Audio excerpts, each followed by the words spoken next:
നമസ്കാരം. 24 അവറാണ്. പശ്ചിമേഷ്യ വിറങ്ങലിച്ച് നിൽക്കുകയാണ്. ഇറാന്റെ മിസൈൽ വർഷം അതിങ്ങനെ തുടരുമ്പോൾ ഗൾഫ് മേഖലയാകെ സ്ഫോടന ശബ്ദങ്ങളുടെ നടുക്കത്തിലുമാണ്. ലക്ഷ്യം പൂർത്തീകരിക്കും വരെ ഒന്നും അവസാനിക്കുന്നില്ല എന്നാണ് അമേരിക്ക പറയുന്നത്. അപ്പോൾ ഒരു കാര്യം ഉറപ്പിക്കാം, ആഴ്ചകൾ നീളാം ഈ രക്തച്ചൊരിച്ചിൽ. സൗദിയിലെ അരാംകോ റിഫൈനറിയിൽ വരെ ആക്രമണത്തിന്റെ തീപ്പൊരികളെത്തി. ആണവ നിലയം ആക്രമിച്ചുവെന്ന് ഇറാനും അവകാശപ്പെടുന്നു. സമാധാനം ആഗ്രഹിക്കുന്നവരുടെ നെഞ്ചിലേക്കാണ് ഓരോ ഡ്രോണുകളും മിസൈലുകളും വന്ന് പതിക്കുന്നത്. സംഘർഷത്തിന്റെ 3-ാം നാളിൽ കണ്ടതെല്ലാം പരിശോധിക്കുകയാണ് 24 അവർ. സ്വാഗതം.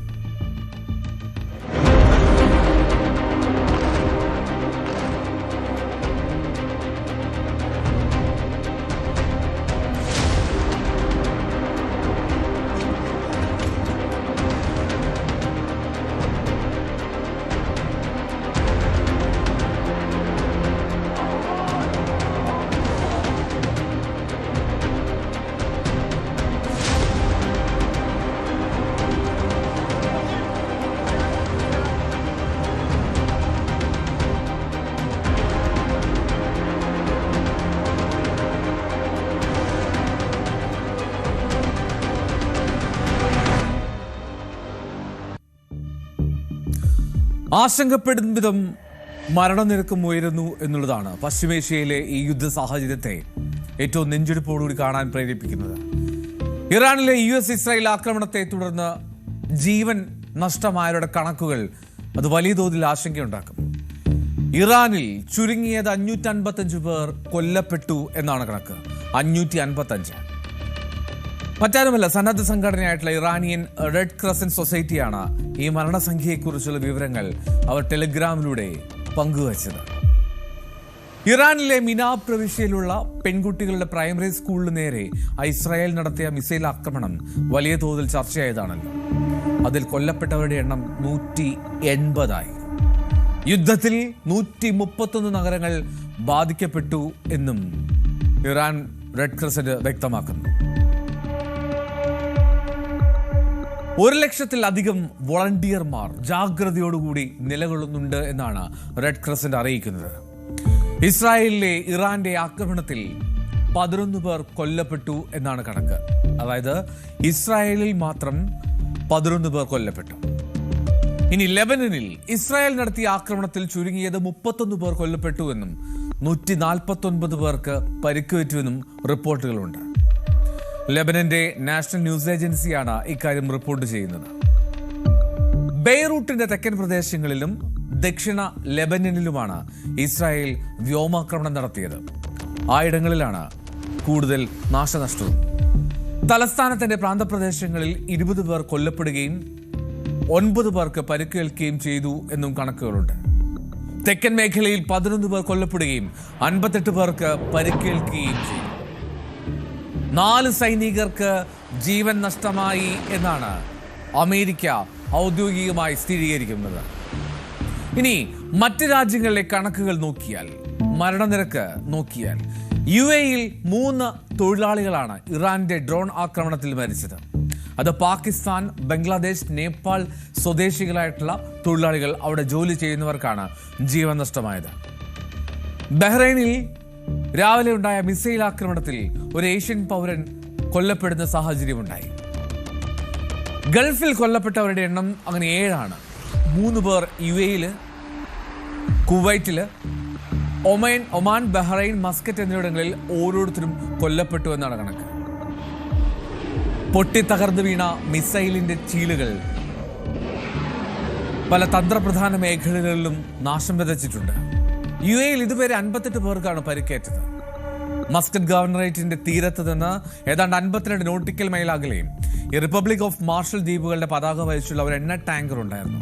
ആ എണ്ണ ടാങ്കർ നേരെയുണ്ടായ ഡ്രോൺ ആക്രമണം, അതിൽ ഇന്ത്യക്കാരനായിട്ടുള്ള ക്രൂ മരിച്ചിട്ടുണ്ട്. അതിൽ 2 ഇന്ത്യക്കാരുണ്ട് മരണപ്പെട്ടവരിൽ എന്നും വിവരങ്ങൾ വരുന്നു.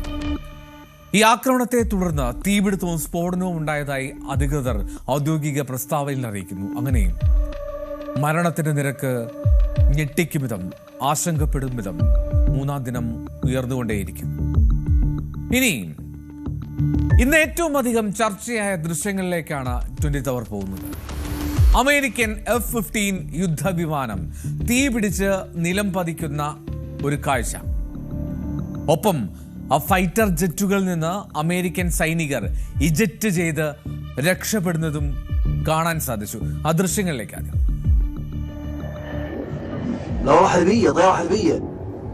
طيارة حربية شوف شوف شوف شوف شوف شوف شوف شوف شوف شوف شوف شوف فيها واحد شوف شوف هذا المسير يا الربع شوف انزلوا هذول ايرانيين مدري شنو شوف شوف شوف لا والله حربية طيارة حربية طيارة حربية شوف شوف شوف شوف شوف شوف شوف شوف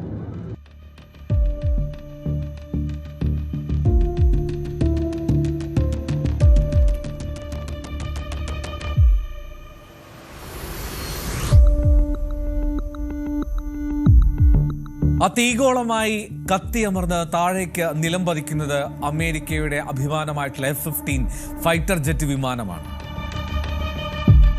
ഒരു വിമാനമല്ല, ഒന്നിലധികം അമേരിക്കൻ F-15 യുദ്ധവിമാനങ്ങൾ കുവൈറ്റിൽ തകർന്നു വീണു എന്നാണ് കുവൈറ്റ് പ്രതിരോധ മന്ത്രാലയം അറിയിക്കുന്നത്. കൃത്യം പറഞ്ഞാൽ 3 അമേരിക്കൻ ഫൈറ്റർ ജെറ്റുകൾ ഇത്തരത്തിൽ വീണു എന്ന വിവരം വരുന്നു. ഈ 3 വിമാനങ്ങളിലെയും പൈലറ്റുമാർ സുരക്ഷിതരാണ് എന്നാണ് അറിയിച്ചത്. അവർ ആരോഗ്യവാന്മാരാണ് എന്ന് അമേരിക്കയും വിശദീകരിക്കുന്നു. കുവൈറ്റ് ഡിഫൻസ് അബദ്ധത്തിൽ ഈ ഫൈറ്റർ ജെറ്റുകൾ വീഴ്ത്തിയെന്നാണ് അമേരിക്കൻ വിശദീകരണം. അതായത് ഒരു ഫ്രണ്ട്ലി ഫൈറ്റിനിടയിൽ അല്ലെങ്കിൽ അത് തെറ്റിദ്ധരിക്കപ്പെട്ട് വീഴ്ത്തിയതാണ് അമേരിക്കയുടെ വിമാനങ്ങൾ. ഇത് ആ പൈലറ്റാണ് അമേരിക്കൻ F-15 ഫൈറ്റർ ജെറ്റുകളിൽ ഒന്നിൽ നിന്ന് ഇജക്റ്റ് ചെയ്ത് പുറത്തേക്ക് ചാടി രക്ഷപ്പെട്ട പൈലറ്റുമാരിലൊന്ന്. ഇത്തരം രക്ഷപ്പെട്ട പൈലറ്റുമാരെ എല്ലാവരെയും കൃത്യമായി ആശുപത്രിയിലേക്ക് മാറ്റി അവർ സുരക്ഷിതരാണ് എന്ന് കുവൈറ്റും അറിയിക്കുന്നുണ്ട്. എങ്ങനെയാണ് ഈ ഫൈറ്റർ ജെറ്റുകൾ തെറ്റായി വെടിവെച്ച് വീഴ്ത്തുന്ന സാഹചര്യം ഉണ്ടായി എന്നുള്ളതിൽ അന്വേഷണം നടത്തുമെന്നും കുവൈറ്റ് ഡിഫൻസിനെ സ്തുത്യർഹമായിട്ടുള്ള സേവനം നടത്തുന്നതിന് അഭിനന്ദിക്കുന്നുവെന്നും അമേരിക്ക പറയുകയുണ്ടായി. ഈ ഇജക്റ്റ് ചെയ്ത ജെറ്റുകളിൽ നിന്ന് പുറത്തേക്ക് രക്ഷപ്പെട്ട പൈലറ്റുമാർ എല്ലാവരും സുരക്ഷിതരാണെന്ന് 2 രാജ്യങ്ങളും വിശദീകരിക്കുന്നുണ്ട്. എന്തായാലും സംഭവ സ്ഥലങ്ങളിൽ നിന്ന് പൈലറ്റുമാരെ രക്ഷപ്പെടുത്തി ആശുപത്രിയിലേക്ക് മാറ്റി അവർ അവിടെ ചികിത്സയിലാണ്. പക്ഷേ ഇറാന്റെ അവകാശവാദം മറ്റൊന്നാണ്. ഇത് ഒരു അറിയാതെ അബദ്ധത്തിൽ സംഭവിച്ചതല്ല, തങ്ങൾ വെടിവെച്ച് വീഴ്ത്തിയതാണ് എന്ന് ഇറാനെതിരെ അവകാശപ്പെടുന്നുമുണ്ട്. ഇനി ഈ പതിച്ച F-15 ഫൈറ്റർ ജെറ്റിനെ കുറിച്ച്. F-15 ഈഗിൾ ഫൈറ്റർ ജെറ്റുകൾ അമേരിക്കൻ വ്യോമസേനയുടെ ആധിപത്യത്തിനായി രൂപകൽപ്പന ചെയ്ത ഇരട്ട എഞ്ചിനുള്ള ഏത് കാലാവസ്ഥയിലും ഉപയോഗിക്കാൻ കഴിയുന്ന വളരെ പ്രധാനപ്പെട്ട ഒരു യുദ്ധവിമാനമാണ് F-15 ഈഗിൾ. 1976 ഈ വിമാനം പുറത്തിറക്കുന്നത്. ഇനി ഏറ്റവും ഒടുവിലത്തെ കണക്കുകൾ വരെ പരിശോധിക്കുമ്പോൾ അമേരിക്കൻ സേന അവകാശപ്പെടുന്നത് ഒരിടത്ത് പോലും ഈ ഫൈറ്റർ ജെറ്റുകളെ തോൽപ്പിക്കാൻ ശത്രുക്കൾക്ക് കഴിഞ്ഞിട്ടില്ല എന്നാണ്. അതായത് ഒരു 104-0 റെക്കോർഡ്, അനിഷേധ്യമായിട്ടുള്ള റെക്കോർഡ് നിലനിർത്തുന്ന അമേരിക്കയുടെ കാലത്തെയും അഭിമാനമായിട്ടുള്ള ഫൈറ്റർ ജെറ്റുകളിലൊന്ന്. ആ ഇരട്ടച്ചങ്കന്മാരിൽ 3 എണ്ണമാണ് ഇന്ന് അവിടെ നിലം പതിച്ചത്.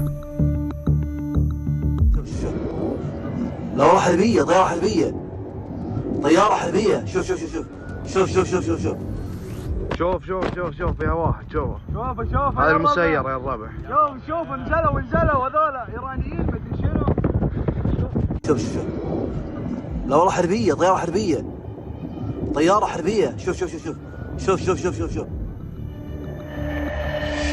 ഇനി ഈ ദിവസം നമ്മളെ ആശങ്കപ്പെടുത്തിയ മറ്റൊരു വാർത്ത, അത് സൗദി അറേബ്യയിലുള്ള അരാംകോ റിഫൈനറിയെ പറ്റി കേൾക്കാത്തവർ അധികമുണ്ടാകില്ല. നമ്മൾ മലയാളികൾ ഉൾപ്പെടെ എത്രയോ ആളുകളാണ്, എത്രയോ ഇന്ത്യക്കാരാണ് അവിടെ ജോലി ചെയ്യുന്നത്. ലോകത്തെ തന്നെ ഏറ്റവും വലിയ റിഫൈനറികളിൽ അല്ലെങ്കിൽ എണ്ണ ശുദ്ധീകരണശാലകളിൽ, എണ്ണ സംഭരണികളിലൊക്കെ ഒന്ന്. ആ സൗദി അറേബ്യയുടെ കിഴക്കൻ പ്രവിശ്യയിലെ റാസ് തനൂറിലുള്ള അരാംകോയുടെ എണ്ണ ശുദ്ധീകരണശാലയ്ക്ക് നേരെ ഡ്രോൺ ആക്രമണം ഉണ്ടായി എന്നുള്ളതാണ്. അത് ഭയപ്പെടുത്തുന്നതാണ്. അത് പല വിധത്തിൽ സാമ്പത്തികമായും ലോകക്രമം ഒക്കെ നോക്കുമ്പോൾ ഒരുപാട് ചലനങ്ങൾ സൃഷ്ടിക്കാവുന്ന ഒരു നീക്കം. ഈ വിദേശ ഡ്രോണുകൾ ഉപയോഗിച്ച് നടത്തിയ ആ ആക്രമണ ശ്രമം പരാജയപ്പെടുത്തിയെന്നാണ് സൗദി പ്രതിരോധ മന്ത്രാലയം വിശദീകരിക്കുന്നത്. മുൻകരുതൽ നടപടിയുടെ ഭാഗമായി റിഫൈനറിയുടെ പ്രവർത്തനം തൽക്കാലത്തേക്ക് നിർത്തിവച്ചിരിക്കുന്നു എന്നും സൗദി അറിയിക്കുന്നു. 2 ഡ്രോണുകൾ ഉപയോഗിച്ചാണ് ഈ ആക്രമണത്തിന് ശ്രമം നടന്നത് എന്ന് സൗദി പ്രതിരോധ മന്ത്രാലയ വക്താവ് ബ്രിഗേഡിയർ ജനറൽ തുർക്കി അൽ മാലിക്കി എന്ന് വ്യക്തമാക്കുകയുണ്ടായി. ആകാശത്ത് വെച്ച് തന്നെ ആ ഡ്രോൺ ആക്രമണ ശ്രമത്തെ തങ്ങളുടെ സൈന്യം നിഷ്പ്രഭമാക്കി, അല്ലെങ്കിൽ ആ ഡ്രോണുകളെ വെടിവെച്ച് വീഴ്ത്തി എന്ന് അവകാശപ്പെടുന്നു സൗദി. പക്ഷേ അവിടെ ചെറിയ തീപിടുത്തമുണ്ടായി, ചെറിയ സ്ഫോടനം ഉണ്ടായി എന്നുള്ളതിൽ തർക്കമില്ല. അത് സ്ഥിരീകരിക്കുന്ന ദൃശ്യങ്ങൾ വളരെ പെട്ടെന്ന് തന്നെ പ്രചരിക്കുകയും ചെയ്തു. അതെങ്ങനെയുണ്ടായതാണ്? ഈ ഡ്രോണുകളുടെ അല്ലെങ്കിൽ തകർക്കപ്പെട്ട ഡ്രോണുകളുടെ അവശിഷ്ടങ്ങൾ പതിച്ചതിനെ തുടർന്ന് പ്ലാന്റിൽ ചെറിയ രീതിയിൽ തീപിടുത്തമുണ്ടായി എന്നാണ് പറയപ്പെടുന്നത്. പക്ഷേ അതും വളരെ പെട്ടെന്ന് തന്നെ നിയന്ത്രണ വിധേയമാക്കാൻ കഴിഞ്ഞു എന്നാണ് പറയുന്നത്. എന്നാണല്ലോ ഈ ആക്രമണത്തിൽ ആർക്കും പരിക്കേറ്റു എന്നുള്ള റിപ്പോർട്ടുകളില്ല. സുരക്ഷാ മുൻകരുതൽ എന്ന നിലയിലാണ് പ്ലാന്റുകൾ താൽക്കാലികമായി അടച്ചതെന്ന് രാജ്യാന്തര ന്യൂസ് ഏജൻസികളും റിപ്പോർട്ട് ചെയ്യുന്നുണ്ട്. ഈ സ്ഥലത്ത് നിന്നും ഉയരുന്ന ആ പുക ഉയരുന്ന ദൃശ്യങ്ങൾ സോഷ്യൽ മീഡിയയിൽ വല്ലാതെ പ്രചരിക്കുകയും ചെയ്തു. നേരത്തെ സൂചിപ്പിച്ചതുപോലെ അരാംകോ എന്ന റിഫൈനറിയുടെ പ്രാമുഖ്യം, അതിൻ്റെ ഒരു ഇമ്പോർട്ടൻസ് ഒക്കെ എല്ലാവർക്കും അറിയാം എന്നുള്ളതുകൊണ്ട് തന്നെ ഗൾഫിലെ ആ എണ്ണ മേഖലയിൽ എത്രമാത്രം വലിയ ഒരു സ്ഥാപനമാണ് എന്നുള്ളതിൻ്റെ സാഹചര്യമൊക്കെ മനസ്സിലാക്കിയാവണം അരാംകോയിൽ ആക്രമണം എന്നുള്ള മട്ടിൽ ഇത് വല്ലാത്ത രീതിയിൽ പ്രചരിച്ചത്. പക്ഷേ അതിൽ ഭയപ്പെടേണ്ട സാഹചര്യമില്ല, എല്ലാം നിയന്ത്രണ വിധേയമാണ് എന്നുള്ള വ്യക്തമായിട്ടുള്ള വിശദീകരണമാണ് സൗദി നൽകിയത്. എന്താണെങ്കിലും നിലവിൽ അവിടെ സ്ഥിതിഗതികൾ പൂർണ്ണമായും നിയന്ത്രണ വിധേയമാണ്. ആ മേഖലയിൽ സുരക്ഷാ സന്നാഹമൊക്കെ ശക്തമാക്കിയെന്നും സൗദി അധികൃതർ അറിയിക്കുന്നുണ്ട്. ഈ ആക്രമണമൊക്കെ ഏത് തരത്തിലാണ് ഇനി നമ്മളെ ബാധിക്കാൻ പോവുക? എണ്ണ ഉൽപാദനത്തെ ഈ ആക്രമണങ്ങൾ ബാധിക്കുമോ? എണ്ണ ഉൽപാദനത്തെയോ വിതരണത്തെയോ നിലവിൽ ബാധിച്ചിട്ടില്ല എന്ന് പ്രതിരോധ മന്ത്രാലയം വ്യക്തമാക്കുന്നുണ്ട്. പക്ഷേ ഈ പ്ലാന്റ് അടച്ചിട്ടത് ഭാവിയിൽ ബാധിക്കുമോ എന്ന കാര്യത്തിൽ അരാംകോയുടെ ഔദ്യോഗികമായിട്ടുള്ള ഒരു കുറിപ്പോ വിശദീകരണമോ നൽകിയിട്ടില്ല. തൽക്കാലത്തേക്ക് ആശങ്കപ്പെടേണ്ട സാഹചര്യമില്ല എന്നാണ് റിപ്പോർട്ടുകൾ സൂചിപ്പിക്കുന്നത്. ഈ പേർഷ്യൻ ഗൾഫിനോട് ചേർന്ന് സൗദി അറേബ്യയുടെ കിഴക്കൻ തീരത്ത് സ്ഥിതി ചെയ്യുന്ന റാസ് തനൂറ രാജ്യത്തിൻ്റെ ഏറ്റവും പ്രധാനപ്പെട്ട എണ്ണ ശുദ്ധീകരണ കയറ്റുമതി കേന്ദ്രങ്ങളിലൊന്നായി പ്രവർത്തിക്കുന്ന ഒന്നാണ്. ഈ പശ്ചിമേഷ്യയിൽ സംഘർഷം രൂക്ഷമായിട്ടുള്ള ഈ സാഹചര്യത്തിൽ ക്രൂഡ് ഓയിൽ വില 4 വർഷത്തെ ഏറ്റവും ഉയരങ്ങളിലേക്ക് എത്തുന്നുമുണ്ട്. ഇനി ഹോർമുസ് കടലിടുക്കിലുള്ള കപ്പൽ ഗതാഗതം സ്തംഭിക്കുന്ന സാഹചര്യം കൂടിയാകുമ്പോൾ ആ ക്രൂഡ് ഓയിൽ വില ഇനിയും കുതിച്ചുയരും എന്നുള്ളതാണ്. ഹോർമുസ് കടലിടുക്ക് ഇറാൻ ഔദ്യോഗികമായി അടച്ചിട്ടില്ല. പക്ഷേ ഈ നിലവിലത്തെ സുരക്ഷാ ആശങ്കകൾ കണക്കിലെടുത്ത് നിരവധി കപ്പലുകളാണ് ഇതുവഴിയുള്ള ചരക്കു നീക്കം നിർത്തിവെച്ചത്. ഉറപ്പായും നമുക്ക് കണക്ക് കൂട്ടാം, ഇനിയുള്ള സമയങ്ങളിൽ, ഇനിയുള്ള ദിവസങ്ങളിൽ ക്രൂഡ് ഓയിൽ വില ഇനിയും കൂടാനാണ് സാധ്യത എന്നുള്ള വലിയ പ്രശ്നം. സ്വാഭാവികമായും ഗൾഫ് മേഖലയിൽ യുദ്ധ സാഹചര്യം എപ്പോഴൊക്കെ ഉണ്ടാകുന്നുണ്ടോ, എപ്പോഴൊക്കെ അവിടെ അശാന്തി ഉണ്ടാകുന്നുണ്ടോ, അപ്പോഴൊക്കെ നമ്മൾ നേരിട്ട് അനുഭവിക്കുന്ന ആ എണ്ണവില വർധനയ്ക്കുള്ള സാധ്യത വരാൻ പോകുന്നു എന്നുള്ളതിൻ്റെ ആദ്യ ലക്ഷണങ്ങളാണ്. ഇനിയും ഈ പശ്ചിമേഷ്യയിലെ അശാന്തിയുടെ ഈ ദിവസങ്ങളിൽ മറ്റൊരു ഞെട്ടിപ്പിക്കുന്ന റിപ്പോർട്ട് വന്നത് ഇസ്രായേൽ പ്രധാനമന്ത്രി ബെഞ്ചമിൻ നെതന്യാഹുവിന്റെ ഓഫീസ് ആക്രമിച്ച് തകർത്തു എന്ന ഇറാന്റെ അവകാശവാദമാണ്. പക്ഷേ ഇസ്രായേൽ പറയുന്നു അത് നുണയാണെന്ന്. ഇറാനിയൻ റവല്യൂഷണറി ഗാർഡ്സ് എന്നറിയപ്പെടുന്ന Islamic revolutionary guard corps Israel പ്രധാനമന്ത്രി ബെഞ്ചമിൻ നെതന്യാഹുവിന്റെ ടെൽ അവീവിലെ ഓഫീസ് ആക്രമിച്ചു തകർത്തു എന്നാണ് ഒരു അവകാശവാദം ഉന്നയിച്ചത്. ആ സമയം നെതന്യാഹു ഓഫീസിൽ ഉണ്ടായിരുന്നോ എന്നുള്ളതിൽ ഇറാനും അത്ര വ്യക്തതയൊന്നുമില്ല. നെതന്യാഹുവിന്റെ സ്ഥിതി, അവസ്ഥ എന്താണെന്ന് ഇപ്പോൾ വ്യക്തമല്ല എന്നൊക്കെ ആ അവകാശവാദം ഉന്നയിക്കുന്ന റിപ്പോർട്ടിലുണ്ടായിരുന്നു. പക്ഷേ ഇറാൻ നുണ പറയുകയാണെന്ന് ഇസ്രായേൽ വളരെ വേഗത്തിൽ പ്രതികരിച്ചു. ഇസ്രായേൽ പ്രധാനമന്ത്രി ബെഞ്ചമിൻ നെതന്യാഹുവിന്റെ ഓഫീസും ആ ഭരണകൂടത്തിന്റെ വ്യോമസേന കമാൻഡറുടെ സ്ഥലവും തകർന്നു എന്നാണ് IRGCയുടെ പ്രസ്താവനയിലുണ്ടായിരുന്ന അവകാശവാദം. ഈ അവകാശവാദങ്ങൾ ഇസ്രായേൽ നിരാകരിച്ചു. നെതന്യാഹുവിന്റെ ഓഫീസ് ആക്രമിക്കുന്ന കാര്യം അത് ഒരു സാഹചര്യത്തിലും നടക്കാൻ പോകുന്നില്ല എന്നും ഇസ്രായേൽ പ്രതികരിക്കുന്ന സാഹചര്യം ഉണ്ടായി. ഇസ്രായേലിനെ ലക്ഷ്യം വെക്കുന്നത് തുടരുമെന്നാണ് ഇറാൻ പറയുന്നത്. മറുവശത്ത് കൂടുതൽ ആക്രമണങ്ങൾക്കെതിരെ ഇസ്രായേലും ഇറാന് മുന്നറിയിപ്പ് നൽകുന്നുണ്ട്. ഏറ്റവും ശക്തിയോടുകൂടി ടെഹ്റാന്റെ ഹൃദയഭാഗത്ത് ആക്രമണം നടത്തുകയാണ്. വരും ദിവസങ്ങളിൽ ഇത് ഇനിയും കടുക്കും എന്നാണ് നെതന്യാഹുവിന്റെ പ്രഖ്യാപനം. അതായത് തോണ്ടാൻ വന്നാൽ മാന്തിപ്പൊളിക്കുമെന്നുള്ള മറുപടി.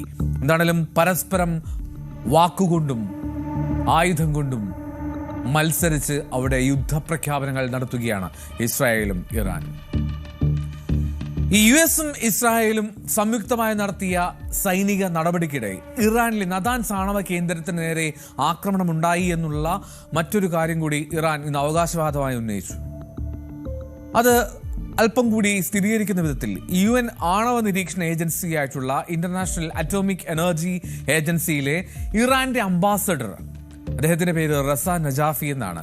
റസ നജാഫിയാണ് ഈ ഒരു സ്ഥിരീകരണം എന്നുള്ള മട്ടിൽ ആക്രമണം നടന്നു എന്നുള്ള വിവരം നൽകുന്നത്. ഞായറാഴ്ച നദാൻസ് ആണവ കേന്ദ്രത്തിന് നേരെ ആക്രമണം ഉണ്ടായി എന്നാണ് ഇറാൻ പ്രതികരിച്ചത്. ഇറാന്റെ സുരക്ഷിതമായ ആണവ കേന്ദ്രങ്ങൾ അവർ വീണ്ടും ആക്രമിച്ചു എന്നായിരുന്നു നജാഫി മാധ്യമങ്ങൾക്ക് മുന്നിൽ പറഞ്ഞത്. സമാധാനപരമായിട്ടുള്ള ആവശ്യങ്ങൾക്കായി പ്രവർത്തിക്കുന്ന ആണവ നിലയം എന്നാണ് ഇറാൻ അതിനെ വിശേഷിപ്പിക്കുന്നത്. അത്തരത്തിലുള്ളൊരു ആണവ നിലയം ലക്ഷ്യം വെക്കപ്പെട്ടു എന്നാണ് നജാഫി പറയുന്നത്. ഏതൊക്കെ ആണവ കേന്ദ്രങ്ങളാണ് ആക്രമിക്കപ്പെട്ടതെന്ന് മാധ്യമപ്രവർത്തകർക്ക് വീണ്ടും ചോദിച്ചപ്പോൾ നദാൻസ് എന്ന് ഒറ്റവാക്കിൽ അദ്ദേഹം മറുപടി നൽകി ഒതുക്കുകയും ചെയ്തു. തങ്ങളുടെ ആണവ പദ്ധതികൾ ജനങ്ങളുടെ ക്ഷേമത്തിന് വേണ്ടിയുള്ള അല്ലെങ്കിൽ ജനങ്ങളുടെ സിവിലിയൻ ആവശ്യങ്ങൾക്കാണ് എന്നും ഈ തകർത്ത കെട്ടിടങ്ങൾ കൂടുതൽ കരുത്തോടുകൂടി പുനർനിർമ്മിക്കുമെന്നും ഇറാൻ പ്രഖ്യാപനം നടത്തുകയും ചെയ്തു. ഇനി അതേസമയം ഇറാനിലെ ഏതെങ്കിലും ആണവ കേന്ദ്രങ്ങൾ തകർന്നതിൻ്റെയോ കേടുപാട് സംഭവിച്ചു എന്നതിൻ്റെയോ ലക്ഷണങ്ങളൊന്നുമില്ല എന്നാണ് IAEA മേധാവി റഫേൽ ഗ്രോസി പറഞ്ഞത്. ബഷർ ആണവ പ്ലാന്റ്, ടെഹ്റാൻ റിസർച്ച് റിയാക്ടർ തുടങ്ങിയ കേന്ദ്രങ്ങൾക്കൊന്നും കേടുപാട് സംഭവിച്ചിട്ടില്ല എന്ന് ഈ റഫേൽ ഗ്രോസി വ്യക്തമാക്കുകയും ചെയ്തു. അപ്പോൾ ഇറാൻ അവകാശപ്പെട്ടതുപോലെ എത്തരത്തിലുള്ള ആക്രമണം നടന്നിട്ടുണ്ടോ എന്നുള്ളത് സ്ഥിരീകരിച്ചിട്ടില്ല ഇതുവരെയും ഔദ്യോഗിക ഏജൻസികൾ. ഇറാനിലെ അധികൃതരുമായി ബന്ധപ്പെടാൻ പലവട്ടം ശ്രമിച്ചുവെങ്കിൽ പോലും പ്രതികരണമൊന്നും ലഭിച്ചില്ല എന്നും IAEA മേധാവി വ്യക്തമാക്കുന്ന സാഹചര്യം ഉണ്ടായി. ഇനി അതേസമയം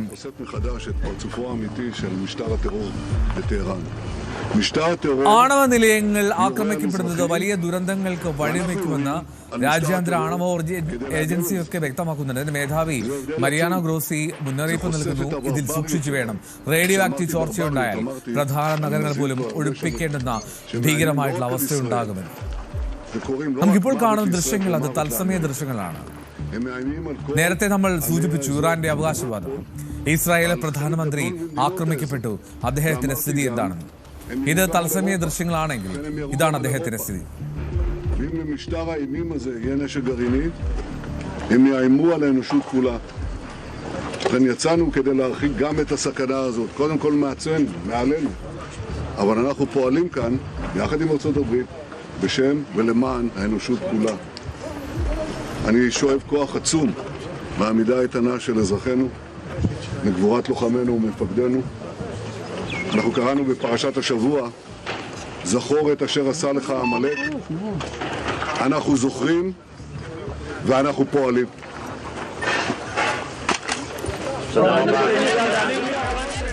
ഇസ്രായേലിന്റെ പ്രതികരണം ബെഞ്ചമിൻ നെതന്യാഹു.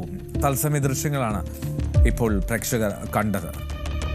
അവിടെ ഇസ്രായേലിൽ ആക്രമണം നടന്ന ഇടങ്ങളിൽ തന്നെയാണ് അദ്ദേഹം നേരിട്ടെത്തുന്നതും പ്രതികരണം നൽകുന്നതും എന്നും ആ ദൃശ്യങ്ങളിൽ നിന്നും ബോധ്യപ്പെടണം.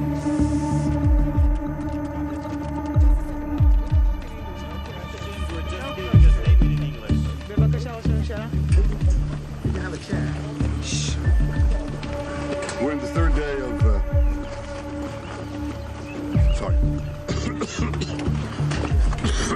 എനിക്ക് തോന്നുന്നു ഇപ്പോൾ അദ്ദേഹം ഇംഗ്ലീഷിൽ മറ്റ് മാധ്യമങ്ങൾ കൂടി മനസ്സിലാകുന്ന തരത്തിൽ പ്രതികരണം നടത്തുകയാണ് Benjamin Netanyahu.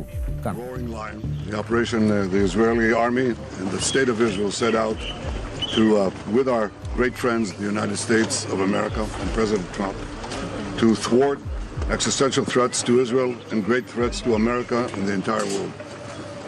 When I stand here in a place that was bombarded by the terrorists in Tehran against innocent civilians, you see the difference.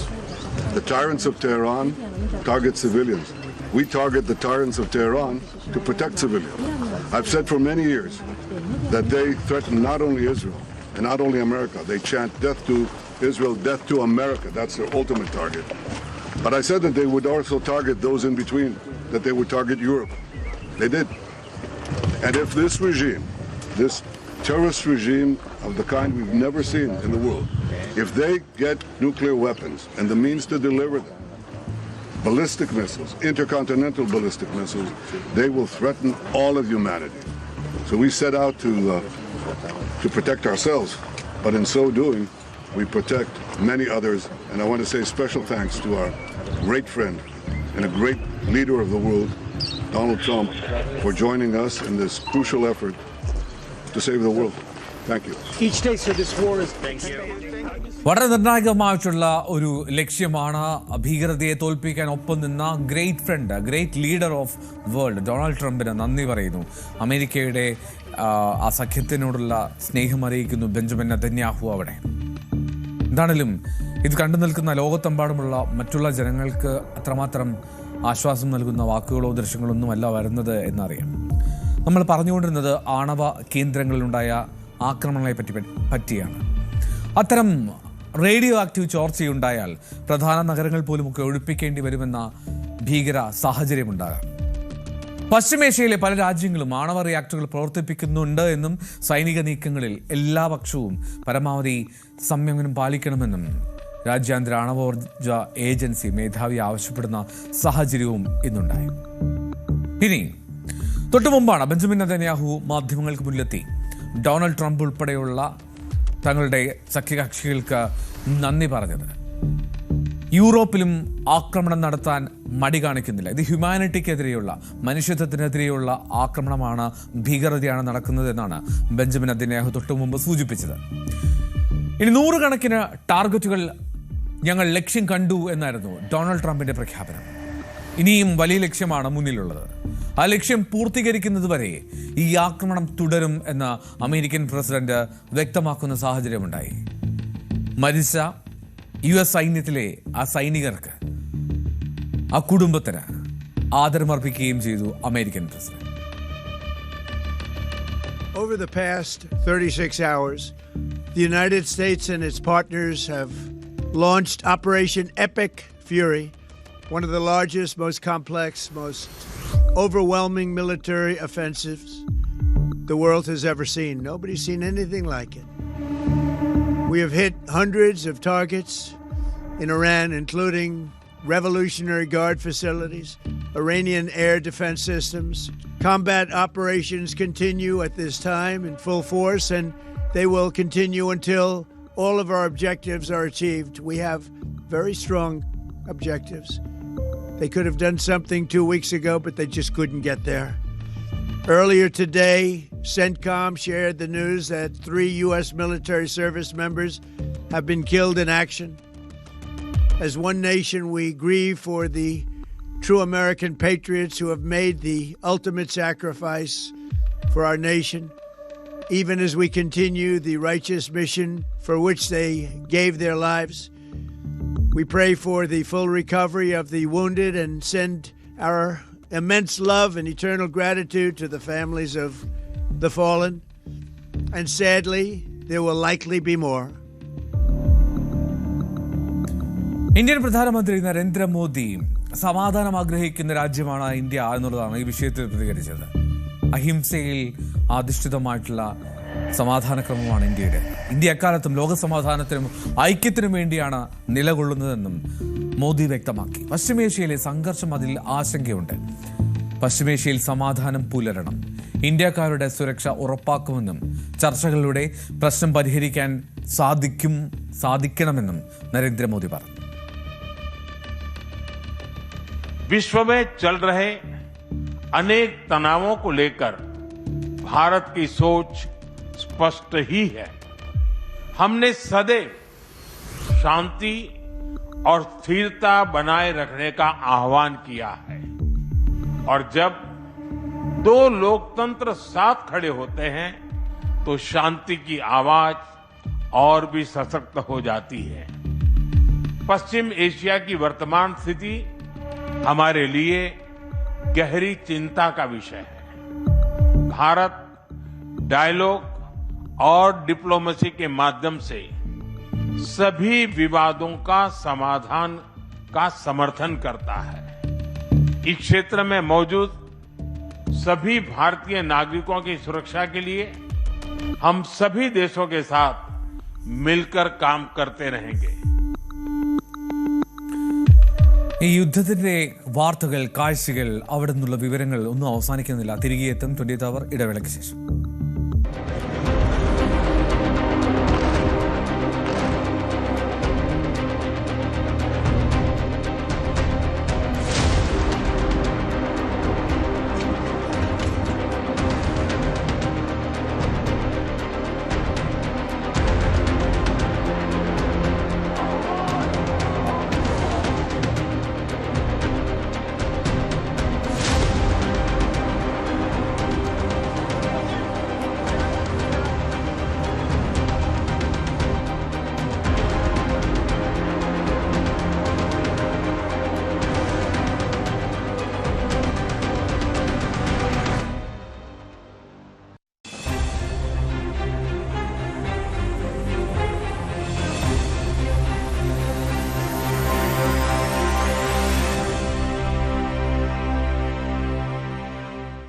മധ്യേഷ്യ വീണ്ടും ഒരു അഗ്നിപർവ്വതത്തിന് മുകളിലായിരിക്കുകയാണ്. പതിറ്റാണ്ടുകളായി പുകഞ്ഞുകൊണ്ടിരുന്ന ഇസ്രയേൽ ഇറാൻ ശത്രുത ഇപ്പോൾ നേരിട്ടുള്ള യുദ്ധത്തിലേക്ക് കടന്നിരിക്കുമ്പോൾ അതിന്റെ പ്രകമ്പനം ലോകമെമ്പാടുമുള്ള സാമ്പത്തിക വിപണികളിൽ പ്രതിഫലിച്ചു തുടങ്ങിക്കഴിഞ്ഞു. അമേരിക്കൻ പ്രസിഡന്റ് ഡൊണാൾഡ് ട്രംപിന്റെ രണ്ടാം വരവും ഇറാനെതിരെയുള്ള അദ്ദേഹത്തിന്റെ കർശനമായ നിലപാടുകളും പ്രതികാരം എന്ന പ്രഖ്യാപനവും ആഗോള വിപണികളെ അക്ഷരാർത്ഥത്തിൽ ഉലച്ചു കളഞ്ഞു. 2026 മാർച്ച് മാസത്തിന്റെ തുടക്കത്തിൽ ആഗോള വിപണി സാക്ഷ്യം വഹിക്കുന്നത് സമീപകാലത്തെ ഏറ്റവും വലിയ തകർച്ചയ്ക്കും വിലക്കയറ്റത്തിനുമാണ്. ഓഹരി വിപണികളിൽ ചോരപ്പുഴ ഒഴുകുമ്പോൾ ഇന്ധനവിലയും സ്വർണ്ണവിലയും സാധാരണക്കാരന്റെ കുടുംബ ബജറ്റിനെ താളം തെറ്റിക്കുന്ന രീതിയിൽ കുതിച്ചുയരുകയാണ്. ഈ പ്രതിസന്ധിയുടെ പ്രഭവ കേന്ദ്രം തന്ത്രപ്രധാനമായ ഹോർമൂസ് കടലിടുക്കാണ്. ലോകത്തിലെ എണ്ണ കയറ്റുമതിയുടെ ജീവനാഡി എന്ന് വിശേഷിപ്പിക്കപ്പെടുന്ന ഈ കടലിടുക്ക് അടയ്ക്കുമെന്ന ഇറാന്റെ ഭീഷണി ആഗോള ഊർജ്ജ വിപണിയെ ഭീതിയിലാഴ്ത്തിയിരിക്കുന്നു. ഇറാനും ഇസ്രയേലും തമ്മിലുള്ള പോരാട്ടം മൂർച്ഛിച്ചതോടെ കപ്പൽ നീക്കം തടസ്സപ്പെടുമെന്ന ഭയം ക്രൂഡ് ഓയിൽ വിലയെ ഒറ്റയടിക്ക് 12% ഉയർത്തി. ബ്രന്റ് ക്രൂഡ് ബാരലിന് $82 മുകളിലെത്തിയത് 2025 ജനുവരിക്ക് ശേഷമുള്ള ഏറ്റവും ഉയർന്ന നിരക്കാണ്. 1970കളിലെ ഇസ്ലാമിക വിപ്ലവ കാലത്ത് ഇന്ധനവിലയിലുണ്ടായ കുതിച്ചുചാട്ടത്തിന് സമാനമായ ഒരു സാഹചര്യം ഉടലെടുക്കുമോ എന്നതാണ് ഇപ്പോൾ ലോകം ഭയപ്പെടുന്നത്. എണ്ണവില $100 കടന്ന് മുന്നോട്ട് പോകാനുള്ള സാധ്യത സാമ്പത്തിക വിദഗ്ധർ തള്ളിക്കളയുന്നില്ല. ഇന്ത്യയെ സംബന്ധിച്ചിടത്തോളം ഈ സാഹചര്യം ഇരട്ട പ്രഹരമാണ് നൽകുന്നത്. ലോകത്തിലെ ഏറ്റവും വലിയ എണ്ണ ഇറക്കുമതി രാജ്യങ്ങളിലൊന്നായ ഇന്ത്യക്ക് എണ്ണവിലയിലുണ്ടാകുന്ന ഓരോ ഡോളറിന്റെ വർധനവും ശതകോടികളുടെ അധിക ബാധ്യതയാണ് വരുത്തിവെക്കുന്നത്. ബാരലിന് $10 വർദ്ധിക്കുമ്പോൾ ഇന്ത്യയുടെ വാർഷിക അധിക ബാധ്യത 10,000 കോടി രൂപ കവിയും. ഇത് രാജ്യത്തെ പെട്രോൾ, ഡീസൽ വില വർധനവിന് കാരണമാവുക മാത്രമല്ല, ഗതാഗത ചെലവ് വർദ്ധിക്കുന്നതിലൂടെ നിത്യോപയോഗ സാധനങ്ങളുടെ വിലക്കയറ്റത്തിലേക്കും നയിക്കും. പണപ്പെരുപ്പം നിയന്ത്രിക്കാൻ പാടുപെടുന്ന ഇന്ത്യൻ സമ്പദ് വ്യവസ്ഥയ്ക്ക് ഇത് കടുത്ത വെല്ലുവിളിയാണ്. കൂടാതെ ലോകത്തെ പ്രമുഖ LNG ഉൽപ്പാദകരായ ഖത്തറിൽ നിന്നുള്ള കയറ്റുമതി ഹോർമൂസ് വഴി തടസ്സപ്പെടുന്നത് ഇന്ത്യയുടെ ഊർജ്ജ സുരക്ഷയെ തന്നെ ബാധിച്ചേക്കാം. ഇന്ത്യൻ ഓഹരി വിപണിയിൽ ഈ യുദ്ധഭീതി വലിയൊരു തകർച്ചയ്ക്കാണ് വഴിമരുന്നിട്ടിരിക്കുന്നത്. വ്യാപാരം ആരംഭിച്ച ആദ്യ മിനിറ്റുകളിൽ തന്നെ നിക്ഷേപകർക്ക് 7 ലക്ഷം കോടി രൂപയുടെ നഷ്ടമാണ് സംഭവിച്ചത്. സെൻസെക്സ് 1000-ലധികം പോയിന്റുകൾ ഇടിഞ്ഞപ്പോൾ നിഫ്റ്റി 24,900 എന്ന നിർണായക നിലവാരത്തിലേക്ക് താഴ്ന്നുപോയി. സാധാരണഗതിയിൽ മാർച്ച് മാസങ്ങൾ ഇന്ത്യൻ വിപണിക്ക് നേട്ടങ്ങളുടേതാകാമെങ്കിലും ഇത്തവണ ചരിത്രം തിരുത്തിക്കുറിക്കപ്പെടുമോ എന്ന ആശങ്കയിലാണ് നിക്ഷേപകർ. വാഹന നിർമ്മാണ മേഖല, ഓയിൽ ആൻഡ് ഗ്യാസ്, IT, വ്യോമയാന മേഖലകൾ എന്നിവിടങ്ങളിലെല്ലാം വലിയ രീതിയിലുള്ള വിൽപ്പനാ സമ്മർദ്ദം നേരിടുന്നു. രൂപയുടെ മൂല്യം ഡോളറിനെതിരെ 91.25 എന്ന ചരിത്രപരമായ താഴ്ചയിലേക്ക് പതിച്ചത് ഇറക്കുമതി ചെലവ് വീണ്ടും വർദ്ധിക്കാൻ കാരണമാകും. യുദ്ധകാലത്തെ സുരക്ഷിത നിക്ഷേപം എന്ന നിലയിൽ സ്വർണത്തിലേക്ക് നിക്ഷേപകർ കൂട്ടമായി ചേക്കേറുന്നത് സ്വർണ്ണവിലയിൽ വൻ വർധനവിന് കാരണമായിട്ടുണ്ട്. അന്താരാഷ്ട്ര വിപണിയിൽ ഔൺസിന് $145 വർദ്ധിച്ച് $5,376 സ്വർണ്ണവില എത്തി നിൽക്കുന്നു. കേരളത്തിലെ സ്വർണ്ണ വിപണിയിൽ ഇത് പുതിയ റെക്കോർഡുകൾ സൃഷ്ടിക്കാനാണ് സാധ്യത. യുദ്ധം നീണ്ടു നിൽക്കുകയാണെങ്കിൽ സ്വർണം ഇനിയും പുതിയ ഉയരങ്ങൾ കീഴടക്കിയേക്കാം. എന്നാൽ കേരളത്തിലെ വിപണിയിൽ വിലയിൽ നേരിയ കുറവ് രേഖപ്പെടുത്തിയത് വിപണിയുടെ അപ്രതീക്ഷിത സ്വഭാവത്തെയാണ് സൂചിപ്പിക്കുന്നത്. എങ്കിലും രാജ്യാന്തര വിപണിയിലെ കുതിപ്പ് വൈകാതെ തന്നെ പ്രാദേശിക വിപണികളിലും പ്രതിഫലിക്കുമെന്നത് ഉറപ്പാണ്. ഭൗമ രാഷ്ട്രീയ തലത്തിൽ നോക്കുകയാണെങ്കിൽ ഇറാന്റെ നില പണ്ടത്തെക്കാൾ പരുങ്ങലിലാണ്. ഇറാന്റെ വിശ്വസ്ത സഖ്യകക്ഷികളായ ഹമാസും ഹിസ്ബുള്ളയും ഇപ്പോൾ മുൻപത്തേക്കാൾ ക്ഷീണിതരാണ്. മാത്രമല്ല, സിറിയയിൽ ഇറാന്റെ വലിയ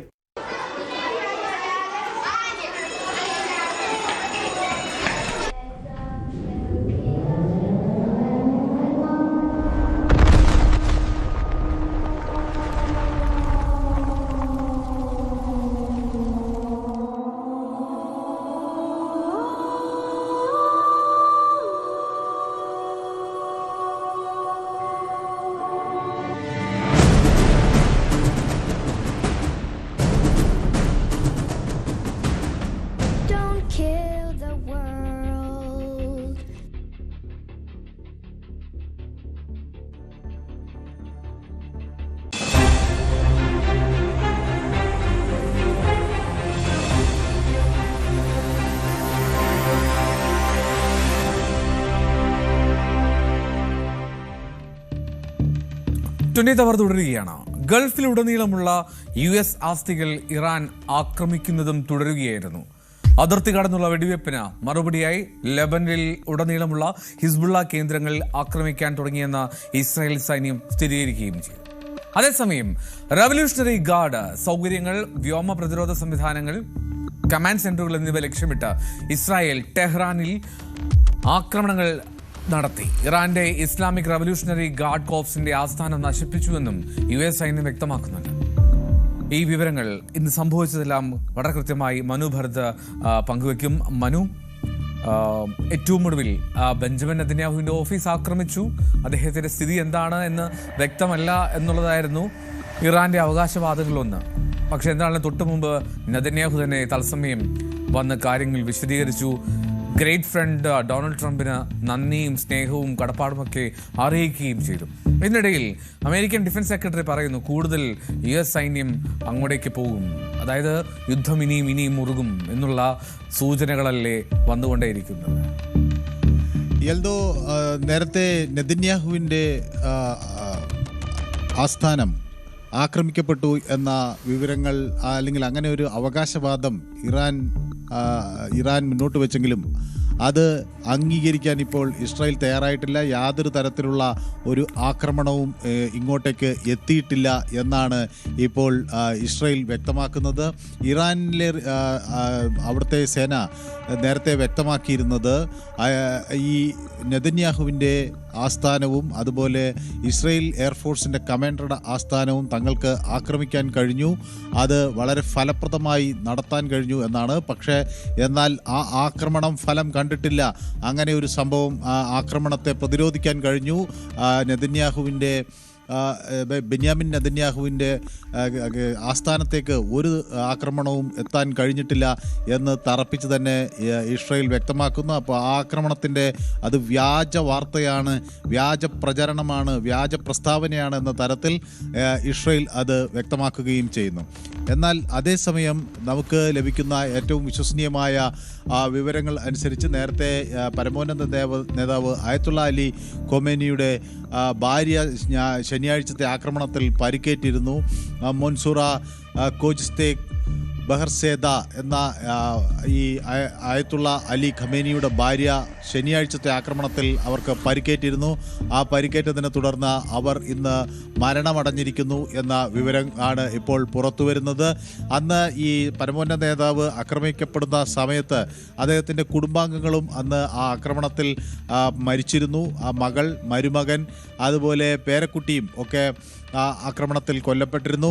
അതിനു പുറമെയാണ് ഇപ്പോൾ അന്ന് പരിക്കേറ്റ ഭാര്യ കൂടി ഇന്ന് മരണത്തിന് കീഴടങ്ങുന്നു എന്ന വിവരങ്ങൾ പുറത്തു വരുന്നത്. ഇതിനിടയിൽ പ്രധാനമന്ത്രി നരേന്ദ്രമോദിയുമായി ബെന്യാമിൻ നെതന്യാഹു ടെലിഫോണിൽ സംഭാഷണം നടത്തി. പ്രധാനമന്ത്രി ഇന്ന് വിവിധ രാഷ്ട്രത്തലവന്മാരുമായി മധ്യേഷ്യയിലെ സാഹചര്യങ്ങൾ ചർച്ച ചെയ്തു. ബഹ്റിൻ രാജാവ് ഹമാദ് ബിൻ ഇസ അൽ ഖാലിഫയുമായി അദ്ദേഹം ചർച്ചകൾ നടത്തിയിരുന്നു. അതുപോലെ സൗദി അറേബ്യയുടെ ക്രൗൺ പ്രിൻസും പ്രധാനമന്ത്രിയുമായി പ്രധാനമന്ത്രിയുമായ മുഹമ്മദ് ബിൻ സൽമാൻ അൽ സൗദുമായും അദ്ദേഹം ചർച്ചകൾ നടത്തിയിരുന്നു. അപ്പോൾ ഈ രണ്ടിടത്തും ഇന്ത്യ ഈ മധ്യേഷ്യയിലെ ആശങ്കകൾ വ്യക്തമാക്കിയിരുന്നു. ഇന്ത്യയിലെ ഇന്ത്യൻ പൗരന്മാരും അതുപോലെ ഇന്ത്യൻ ഡയസ്പറയും സുരക്ഷിതരായിരിക്കണമെന്നുള്ള ആവശ്യം മുന്നോട്ട് വച്ചിരുന്നു. അവരുടെ സുരക്ഷിതത്തെക്കുറിച്ചുള്ള ചർച്ചകൾ നടന്നിരുന്നു. ഒപ്പം ഇസ്രായേൽ പ്രധാനമന്ത്രിയുമായും വിശദമായ ചർച്ചകൾ നടന്നതായി പ്രധാനമന്ത്രി വ്യക്തമാക്കുകയും ചെയ്തു. ഏതായാലും ഇന്ത്യയെ ഇസ്രായേൽ പ്രധാനമന്ത്രി നന്ദി അറിയിച്ചിട്ടുണ്ട്. ഇതുപോലെ ദുർഘടമായ ഒരു സാഹചര്യത്തിൽ ഇസ്രായേലിനോടൊപ്പം നിൽക്കാൻ ഇന്ത്യ തയ്യാറായതിൽ ഉള്ള നന്ദിയും സ്നേഹവും ഒക്കെ അറിയിക്കുകയും ചെയ്തിട്ടുണ്ട്. അപ്പോൾ സ്വാഭാവികമായും ഇത് തങ്ങൾക്കൊപ്പമാണ് ഇന്ത്യ എന്ന് പറയാൻ നെതന്യാഹു ശ്രമിക്കുന്നു. പക്ഷേ ഏതായാലും പ്രധാനമന്ത്രി ഇന്ത്യക്കാരുടെ പ്രശ്നങ്ങൾ, ഇന്ത്യക്കാരുടെ ആശങ്കകൾ, അതാണ് താൻ എല്ലാവരുമായി പങ്കുവച്ചത് എന്ന തരത്തിലാണ് ട്വീറ്റ് ചെയ്തിരിക്കുന്നത്. അത് വരും ദിവസങ്ങളിലും കൂടുതൽ ഗൗരവത്തോടെ നോക്കിക്കാണും എന്ന് വ്യക്തമാക്കുകയും ചെയ്യുന്നു. മറ്റു ചില വാർത്തകൾ കൂടി ഇതുമായി ബന്ധപ്പെട്ട് പുറത്തു വരുന്നത്, ഇന്ന് ഈ ഇസ്രായേൽ പലതരം അവകാശവാദങ്ങൾ ഉന്നയിക്കുന്നുണ്ട്. ഹെസ്ബുള്ള ഇൻ്റലിജൻസിൻ്റെ ഹെഡ്ക്വാർട്ടേഴ്സ് അടിച്ചു തകർത്തു എന്ന് പറയുന്നുണ്ട്. അവിടെ ഹുസൈൻ മക്ലീദ്, ഈ ഹെസ്ബുള്ള ഇൻ്റലിജൻസ് തലവനാണ്, അയാൾ കൊല്ലപ്പെട്ടിരിക്കുന്നു എന്ന് പറയുന്നു. അതുപോലെ ലെബനനിലേക്ക് വ്യാപകമായ ആക്രമണം നടത്തിയെന്ന് ഇസ്രായേൽ ഡിഫൻസ് ഫോഴ്സ് വ്യക്തമാക്കുന്നുണ്ട്. ബെയ്റൂട്ടിൽ ആണ് ആക്രമണം നടത്തിയത്. ഇറാനിയൻ കേന്ദ്രങ്ങളിലേക്കും ആക്രമണം നടത്തിയെന്ന് വ്യക്തമാക്കുന്നു. ഇറാനിയൻ സർക്കാരിലെ ഇൻ്റലിജൻസ് വിഭാഗത്തിൽ ചില പ്രധാനപ്പെട്ട വ്യക്തികളെ വകവരുത്താൻ തങ്ങൾക്ക് കഴിഞ്ഞു എന്ന് പറയുന്നു. ഒന്ന് defence minister of intelligence Saheed Yahya ഹംദിയെ വകവരുത്തി, ജലാൽപൂർ അവിടുത്തെ ചാരസംഘടനയുടെ തലവനെ വകവരുത്തി. അങ്ങനെയുള്ള ചില അവകാശവാദങ്ങൾ അവർ മുന്നോട്ട് വയ്ക്കുന്നു. അതേസമയം ഇറാൻ്റെ ഇസ്ലാമിക് റവല്യൂഷണറി ഗാർഡ് കോർ അവർ ഇന്ന് ശക്തമായ ആക്രമണം നടത്തി എന്ന് അവരവകാശപ്പെടുന്നു. അവർ നേരത്തെ അവകാശപ്പെട്ട്, ഞാൻ നേരത്തെ സൂചിപ്പിച്ച പോലെ, ഖൈബർ ഷെഖാൻ എന്ന ഒരു മിസൈൽ ഉപയോഗിച്ചുകൊണ്ട് നെതന്യാഹുവിൻ്റെ ആസ്ഥാനത്തേക്ക് ആക്രമണം നടത്തി എന്നാണ് അവർ പറഞ്ഞത്. പക്ഷേ അത് ഇറാൻ അംഗീകരിച്ചിട്ടില്ല, ഇസ്രായേൽ അംഗീകരിച്ചിട്ടില്ല. അത് വ്യാജ പ്രചരണമാണ് എന്ന തരത്തിൽ ആണ് വ്യക്തമാക്കിയിരിക്കുന്നത്. അതോടൊപ്പം തന്നെ ഇറാൻ്റെ ഇടക്കാല പരമോന്നത നേതാവായി ഇപ്പോൾ തൽക്കാലം ചുമതലയേറ്റിട്ടുള്ള അലിറേസ അറാഫി കൊല്ലപ്പെട്ടു എന്ന ചില വാർത്തകൾ സമൂഹ മാധ്യമങ്ങളിൽ പരന്നെങ്കിലും അതിനെ സംബന്ധിച്ച് ഒരു പ്രതികരണത്തിന് ഇപ്പോൾ ഇറാൻ തയ്യാറായിട്ടില്ല. അങ്ങനെ ഉള്ളതായും വ്യക്തമാക്കിയിട്ടില്ല. അപ്പോൾ ഇതൊക്കെ ഒരു സ്ഥിരീകരിക്കാത്ത വാർത്തകളായി പോയി, അല്ലെങ്കിൽ സ്ഥിരീകരിക്കാത്ത ചില സമൂഹ മാധ്യമങ്ങളിലെ പ്രചരണങ്ങളായി മാത്രം അവശേഷിക്കുകയാണ്. ഏതായാലും റൈറ്റ് മനു, ഞാൻ മനുവിലേക്ക് മടങ്ങിയെത്താം. ഞാനിപ്പോൾ അവിടെ ഇസ്രായേലിൽ നിന്ന് ഉല്ലാസ് ജോസ് കൂടി നമ്മോടൊപ്പം ചേരുന്നുണ്ട്. അവിടെ ടെല്ലവീവിൽ നിന്നാണ് ഉല്ലാസ് ജോസ് ചേരുന്നത്. ഉല്ലാസ്, സാഹചര്യം അധിക ദുഷ്കരമാണ് എന്നറിയാം. എങ്കിൽ പോലും ആദ്യം ഞാൻ ബന്ധപ്പെടാനൊക്കെ ശ്രമിക്കുമ്പോൾ പലപ്പോഴും ഈ സൈറൻ മുഴങ്ങുന്ന സമയമായിരുന്നു എന്നുള്ളതൊക്കെ അറിയാൻ കഴിഞ്ഞു. എന്താണ് നിലവിലത്തെ സാഹചര്യം? ഇപ്പോൾ ശാന്തമാണോ എല്ലാം? ഇപ്പൊ നിലവിലെ അവസ്ഥ എല്ലാം ശാന്തമാണ്. ഏകദേശം 3 മണിക്കൂറായിട്ട് നമുക്ക് ഇതുവരെ അലേർട്ടുകളോ അങ്ങനെയൊന്നും വന്നിട്ടില്ല. നമുക്ക് ഇസ്രായേൽ മിനിസ്ട്രിയിൽ നിന്ന് നമുക്ക് എല്ലാ തരത്തിലുള്ള അലേർട്ടുകളും, അതായത് കൃത്യമായ അലേർട്ടുകൾ തരുന്നു. നമുക്ക് ഒരു 10 മിനിറ്റ് മുമ്പ് അല്ലെങ്കിൽ 8 മിനിറ്റ് മുമ്പ് നമുക്ക് എമർജൻസി അലേർട്ട് നമ്മൾ സേഫ് ആയിട്ടുള്ള സ്ഥലങ്ങളിലേക്ക് മാറാനായിട്ടുള്ള പറഞ്ഞ് അലേർട്ട് തരുന്നു. അതിനുശേഷം നമ്മൾ ആ ഒരു സ്ഥലത്ത് എത്തിയതിനു ശേഷം മെയിനായിട്ട് നമുക്ക് മിസൈൽ വരുന്നത് നമുക്ക് അകത്തേക്ക് പ്രവേശിക്കാൻ പറഞ്ഞിട്ട് നമ്മൾ സേഫ് ആയിട്ടുള്ള നമ്മുടെ ബങ്കറുകളിലേക്ക് പ്രവേശിക്കാനും ആയിട്ടുള്ള അറിയിപ്പ് നമുക്ക് ലഭിച്ചതിന് ശേഷം നമ്മൾ അതിൻ്റെ ഉള്ളിലേക്ക് പ്രവേശിക്കുകയാണ്. ഏകദേശം ഒരു 10-15 മിനിറ്റിന് ശേഷം നമുക്ക് ആ ഒരു സിറ്റുവേഷൻ, അതായത് എൻഡ് ആയി എന്നുള്ളൊരു വാർണിംഗ് മെസ്സേജും കൂടി നമുക്ക് കിട്ടുന്നുണ്ട്. അതിനുശേഷമാണ് നമ്മൾ തിരിച്ച് വീണ്ടും സാധാരണ നിലയിലേക്ക് നമ്മൾ പോകുന്നത്. ഇപ്പൊ നിലവിൽ ഇവിടുത്തെ സാഹചര്യങ്ങളെല്ലാം സാധാരണ നിലയിലാണ്. ഉല്ലാസേ, ഇപ്പോൾ ഈ ജോലി ആ സാഹചര്യമൊക്കെ തൽക്കാലത്തേക്ക് പോകുന്നുണ്ടാവില്ലല്ലോ അല്ലേ നിങ്ങളല്ലേ?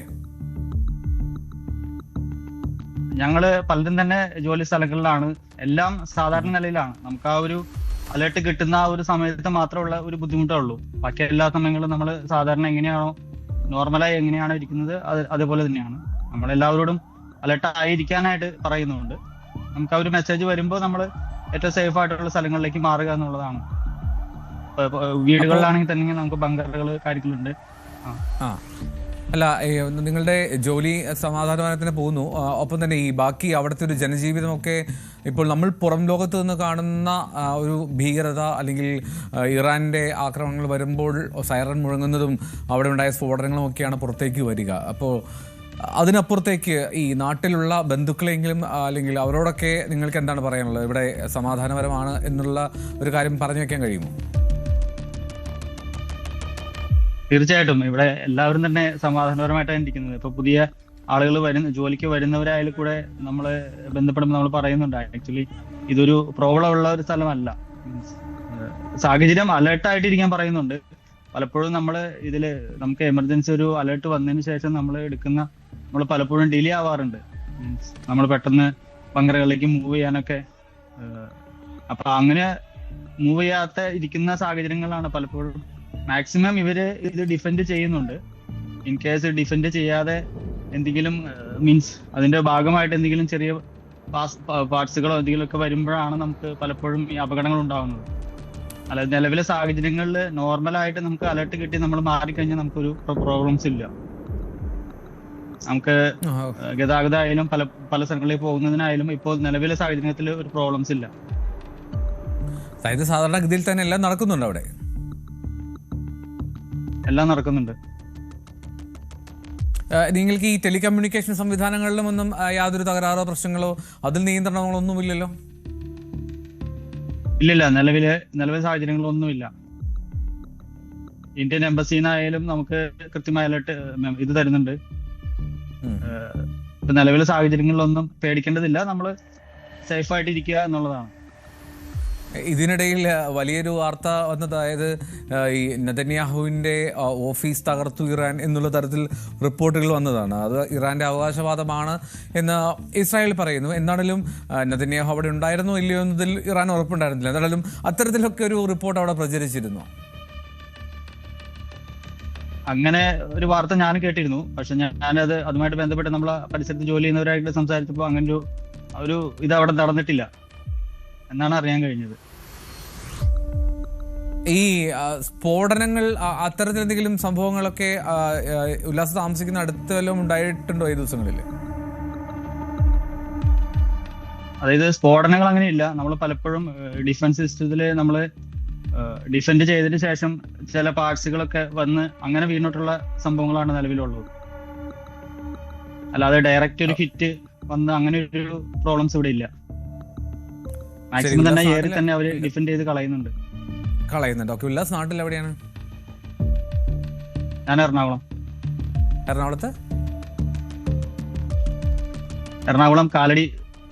കാലടിയാണ്. പെരുമ്പാവൂർ കാലടി. ഓക്കെ, ശരി. അപ്പോൾ എന്താണെങ്കിലും ഒരുപക്ഷെ ഉല്ലാസിന്റെ ബന്ധുക്കൾക്കും സുഹൃത്തുക്കൾക്കും അതൊരു ആശ്വാസമായിരിക്കും തോന്നുന്നു, ബാക്കി എല്ലാ മലയാളികൾക്കും. കാരണം അവിടെ ജീവിതം സാധാരണമാണ് എന്ന് നമ്മൾ നേരിട്ട് പറയുന്നതിൽ ഒരു സന്തോഷം വേറെയാണല്ലോ.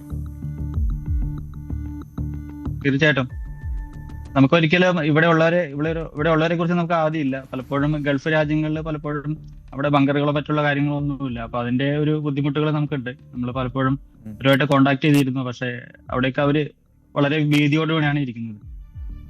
അതെ. ഈ എംബസി തലത്തിൽ അല്ലെങ്കിൽ അവിടുത്തെ സർക്കാർ തലത്തിലൊക്കെ ഈ മുന്നറിയിപ്പുകൾ നൽകുന്നു. അതിനും അപ്പുറത്തേക്ക് എല്ലാവിധ മുൻകരുതലുകൾക്കും അല്ലെങ്കിൽ സൈന്യത്തിൻ്റെയും ഒക്കെ സേവനം എപ്പോഴും റെഡിയാണോ നിങ്ങൾക്ക് വേണ്ടിയിട്ട്? അതായത് ഈ പറയുന്ന വളരെ ഈസിലി ഇവാക്യുവേറ്റ് ചെയ്യുക അല്ലെങ്കിൽ എന്തെങ്കിലും അത്ര സാഹചര്യം ഉണ്ടായാൽ അതിനൊക്കെ ഒരു പ്ലാൻ എപ്പോഴും അവിടെ റെഡിയാണോ? തീർച്ചയായിട്ടും എപ്പോഴും റെഡിയാണ്. അതായത് ഇപ്പോൾ നിലവിൽ എന്തെങ്കിലും ഒരു ചെറിയൊരു ആവശ്യം ഉണ്ടെങ്കിൽ ആംബുലൻസുകളായാലും പോലീസായാലും ഫുൾ ടൈം റൗണ്ട്സും കാര്യങ്ങളെല്ലാം ഒന്നുണ്ട്. നമ്മളെ ഹോസ്പിറ്റലുകളായാലും തന്നെ എല്ലാം റെഡിയാണ്. അതിന് ഈ ഒരു സാഹചര്യം നേരിടാനായിട്ട് എല്ലാവരും റെഡിയാണ്.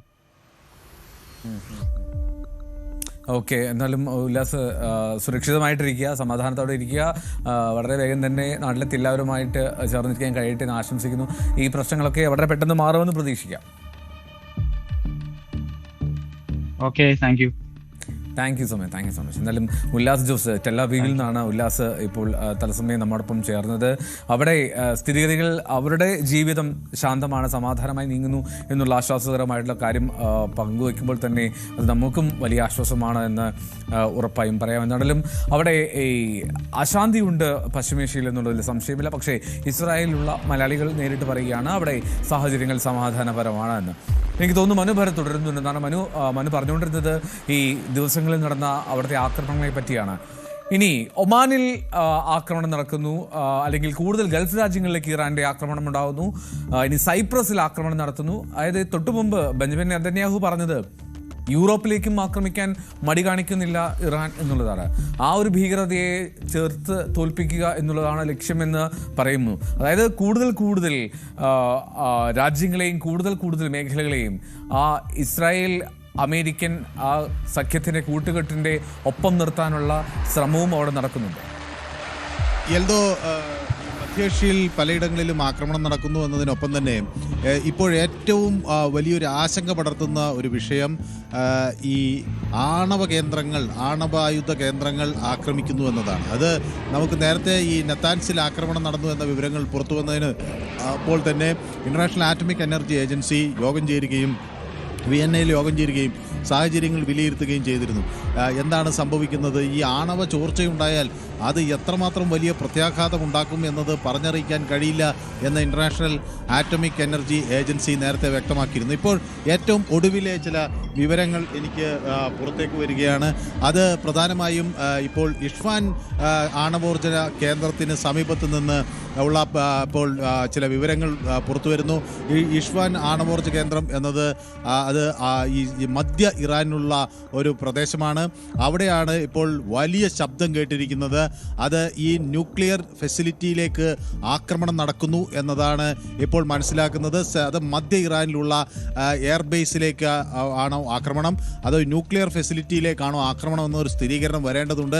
ഈ ന്യൂക്ലിയർ സംവിധാനങ്ങളിലേക്ക്, ആയുധ കേന്ദ്രങ്ങളിലേക്ക്, ആണവ ഊർജ കേന്ദ്രങ്ങളിലേക്ക് ഈ ആക്രമണം ഉണ്ടാകുന്നത് അത് റേഡിയേഷനിലേക്ക് വഴിവെക്കും, അത് വലിയ ഗുരുതരമായ പ്രശ്നങ്ങളിലേക്ക് വഴിവെക്കും എന്ന് നേരത്തെ തന്നെ ഇന്റർനാഷണൽ ആറ്റമിക് എനർജി ഏജൻസി ഇത് വ്യക്തമാക്കിയിട്ടുണ്ട്.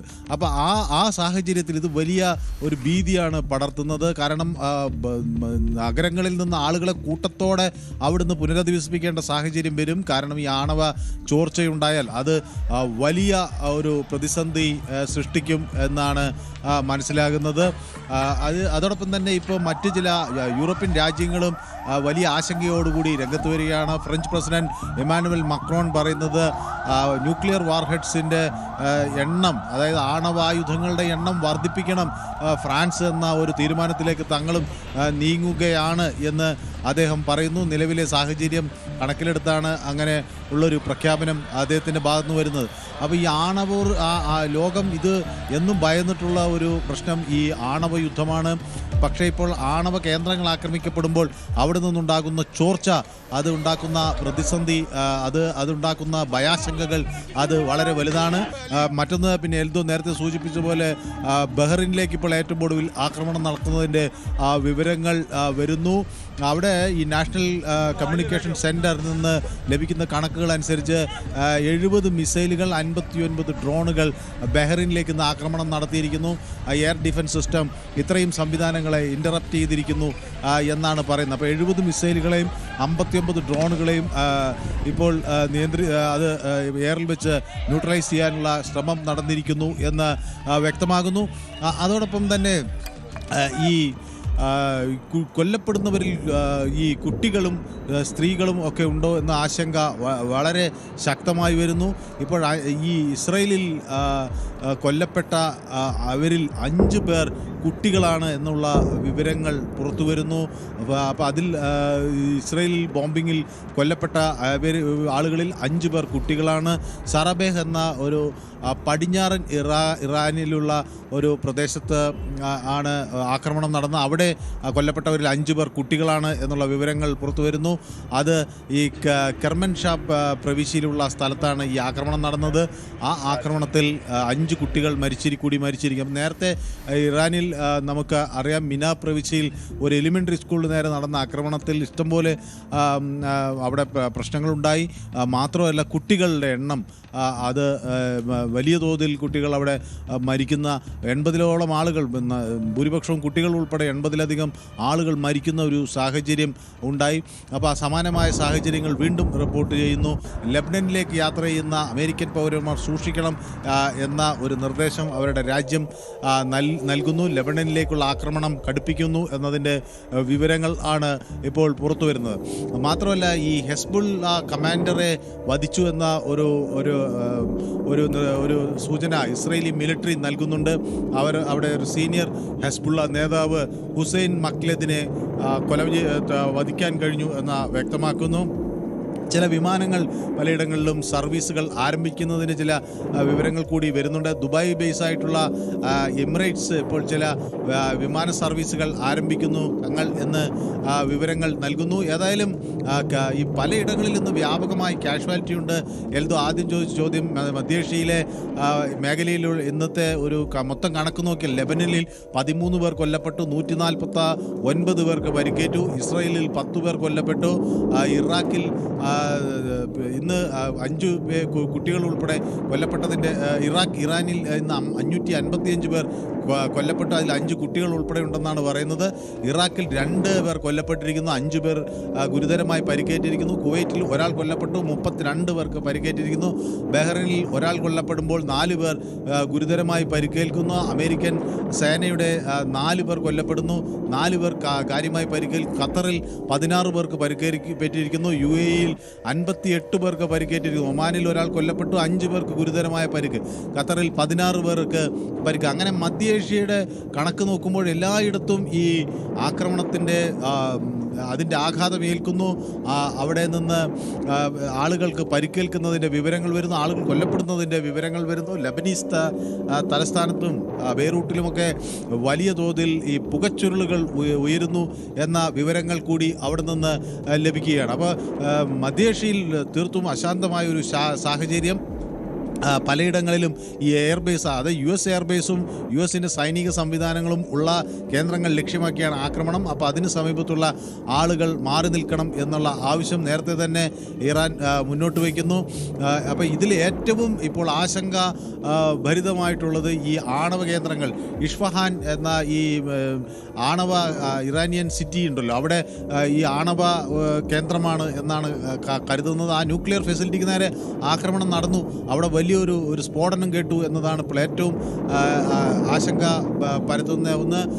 മാത്രമല്ല, എന്താണെങ്കിലും ആശങ്കപ്പെടുത്തുന്ന ഒരുപാട് കാര്യങ്ങൾ വന്നുകൊണ്ടേയിരിക്കുന്നു എന്നുള്ളതാണ് മനു ഭരത് റിപ്പോർട്ട് ചെയ്യുന്നത് ഇന്റർനാഷണൽ ഡെസ്കിൽ നിന്ന്. എന്താണെങ്കിലും പശ്ചിമേഷ്യ അവിടെ അശാന്തമാണ്. പശ്ചിമേഷ്യയിലെ ശാന്തത എന്ന് വരും എന്നുള്ള ചോദ്യം ബാക്കിയാകുന്നു. 24 അവർ പൂർണ്ണമാവുകയാണ്. നമസ്കാരം.